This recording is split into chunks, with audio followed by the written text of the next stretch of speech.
Morning family, কেমন আছেন? আশা করি আপনারা সকলেই ভালো আছেন। আমি এখন কোথায় দাঁড়িয়ে আছি নিশ্চয়ই আপনারা ভাবছেন। তো আমি এখন লামডিং স্টেশনে দাঁড়িয়ে আছি, সকালবেলা 7:30টার সময়। বলতে গেলে লামডিং জাংশন। ওটা ছাড়তে একটু দেরি হয়ে গেছে, কিন্তু কোনো কথা নেই, আজকে ছেড়ে দিলাম।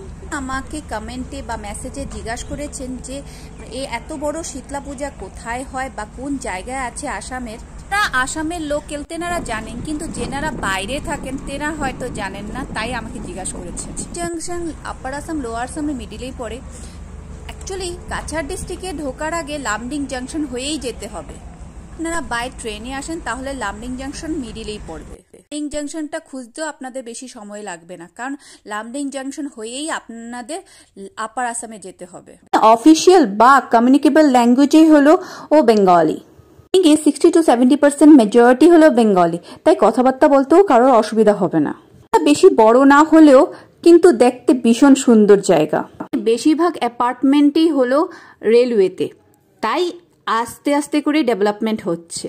এটাই হোক, লামডিং স্টেশনে আসার সাথে সাথে আপনি যে কোনো অটো ড্রাইভারকে বললেই হবে শীতলামার বাড়িতে যাবেন। আপনি দর্শন করতে পারবেন ইন্ডিয়ার সবচেয়ে বড় মা শীতলার প্রতিমা। অপরূপ দৃশ্য, তাই না? তবে চলুন আজকের জন্য এটুকুনি। ভালো থাকবেন, ভালো রাখবেন।